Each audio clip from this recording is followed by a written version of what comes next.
6 साल का बच्चा अपनी 4 साल की बहन के साथ चला जा रहा था। बहन एक जगह रुक गई। भाई ने देखा एक दुकान पर वो किसी चीज को देख रही थी। भाई लौट करके आता है और उससे पूछता है, तुम्हें क्या चाहिए है? बहन एक छोटी सी गुड़िया की ओर इशारा करती है। भाई अंदर जाता है शॉप में और जहां वो प्रदर्शन के लिए रखी हुई थी वहां से उसको उठा करके अपनी बहन को देता है। और दुकानदार अपनी डेस्क पर बैठा हुआ उसके इस परिपक्व व्यवहार को देख करके वहां पर बड़ा प्रसन्न होता है। और उसके बाद भाई उस दुकानदार के पास जाकर के पूछता है कि ये डॉल कितने की है? दुकानदार कहता है, आप कितने पैसे दे सकते हो?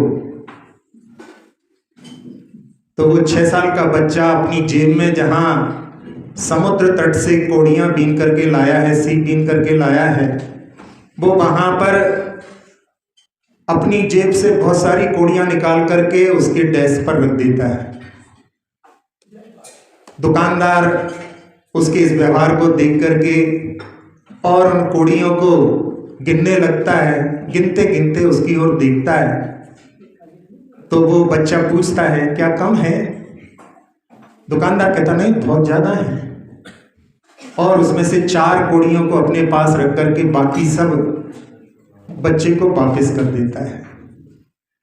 बच्चा सारी कोड़ियों को अपनी जेब में जैसे खजाने को संभाल रहा हो ऐसे रखता है और अपनी बहन के हाथ में जहां डॉल है बड़ी खुश हो रही है उसका हाथ पकड़ करके और दुकानदार को धन्यवाद कहता हुआ वो उस दुकान से निकल जाता है। जब दुकान का सर्वेंट अपने मालिक से पूछता है कि सर आपने कोड़ियों के भाव उस डॉल को दे दिया?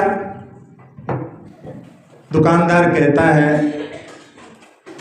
कि ये बच्चा भी नहीं जानता, वो तो अपनी कोड़ियों को ही बहुत बड़ी दौलत समझता है, लेकिन आगे चल करके जब इसको एहसास होगा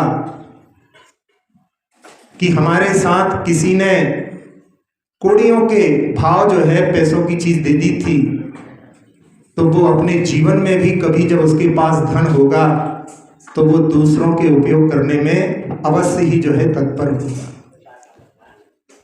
जब व्यक्ति के पास धन होता है और उस धन का जहां आवश्यकता होती है अपनी आवश्यकताओं को छोड़ करके वो दूसरों के लिए भी देने के लिए यदि तत्पर होता है तो वास्तव में उसके अंदर कुछ ऐसे भावों का प्रादुर्भाव होता है जो सबसे ज्यादा खुशी उसके लिए देने वाले होते हैं। जब हम दान करते हैं और दान में कोई अपेक्षा नहीं होती तब हम सबसे ज्यादा पॉजिटिव एनर्जी से भरे होते हैं। ऐसे भी लोग हुए हैं जिन्होंने अपने साधर्मी बंधुओं के लिए मिठाई भेजी है लेकिन उसके बीच में सोने की गिन्नी छिपा करके भेजी है। एक नगर सेठ थे और उन्होंने एक विद्वान आए जो बड़े ही आध्यात्मिक मार्मिक प्रवचन करते थे और उनकी परिस्थिति आर्थिक अच्छी नहीं थी। और सेठ ने सोचा कि इनकी यदि आर्थिक परिस्थिति की चिंता इनको नहीं रहे तो ये धर्म का और अच्छा प्रचार कर सकते हैं। और उन्होंने उनको भोजन पर आमंत्रित किया और पहले से अपने मुनीम जी को निर्देश कर दिया था। जैसे ही उनका भोजन संपन्न हुआ है वो जाने लगे तो उस समय में उन्होंने मुनीम जी से कहा कि भाई इनका खाता देख करके बताओ अभी अपने को कितना इनको देना है। और जब मुनीम जी ने बताया कि इन्होंने तो बहुत समय से धन लिया ही नहीं है, इनका तो बहुत सारा एकत्रित हो गया है, सेठ जी डांटते हुए बोलने लगे समय पर जो है हर महीने इनको जो इनकी किस्त पैसे की चुका देना चाहिए। विद्वान कहने लगे मैंने तो कोई पैसा नहीं रखा है। कहले भाई आप झूठ बोल सकते हो, हम झूठ बोल सकते हैं, लेकिन बही खाता तो झूठ नहीं बोलता। और उन्होंने दिखला दिया कि आपके नाम से इसमें इतना सारा पैसा जमा है, अब आपको धन के बारे में कोई चिंता नहीं करना है, आप निष्फिक्र होकर के धर्म कार्य करिए। तो ऐसे लोग जहां पर अपने धन का जब उपयोग करते हैं तो उस समय में सुन करके भी अपने लिए हर्ष की अनुभूति होती है। अमेरिका में कहते हैं कि वहां पर एक बार एक व्यक्ति ने किसी से आवश्यकता पड़ने पर $20 उधार लिए। काम पूरा होने पर वो जब $20 वापस करने पहुंचा तो उन्होंने कह दिया कि भाई हम तो इसको दान कर चुके हैं, हम वापस तो लेंगे नहीं, आप तो ये देखना कोई और जिसको आवश्यकता हो आप उसको दे देना, और उससे भी ये कह देना कि तुम भी हमें वापस मत करना, तुम भी आगे किसी को जहां आवश्यकता हो देते रहना। कहते हैं आज भी वहां पर बरसों हो गए हैं, लेकिन वो $20 अभी भी जो है एक जगह से दूसरी जगह मदद के रूप में लोग देते रहते हैं, जिसके माध्यम से लोगों की जहां आवश्यकता होती है उसको पूर्ण करने में भी समर्थ होते हैं।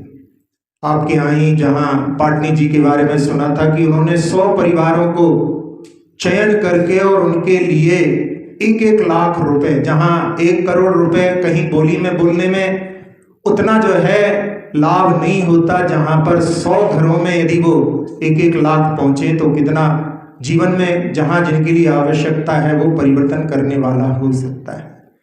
तो अपन दान के क्षेत्र में अपने लिए जहां आवश्यकता है उसका ध्यान करके यदि अपन लगे रहते हैं तो उसके माध्यम से अपन जो पुण्य का अर्जन करते हैं और जो अपने लिए भावों की उज्ज्वलता प्राप्त होती है वैसी उज्ज्वलता और किसी क्षेत्र में नहीं होती। इसलिए अपने लिए जहां आज धनतेरस का दिन है, भगवान ने समोषण का त्याग किया था, और समोषण को त्याग करके 2 दिन जहां वो योग निरोध की प्रक्रिया में पद्म सरोवर में जाकर के बैठे थे, तो ऐसे जो है इस धनतेरस को लोग जहां पर धन के लिए महत्व देते हैं, लेकिन उन्होंने ऐसे वैभव को छोड़ा है, तो अपन उनके माध्यम से अपने पास भी जो वैभव अतिरिक्त है उसका अपन सदुपयोग जहां दान आदि के क्षेत्र में जहां आवश्यकता है उसमें यदि करें तो जो है समीचीन रूप से धनतेरस मनाना सार्थक होगा।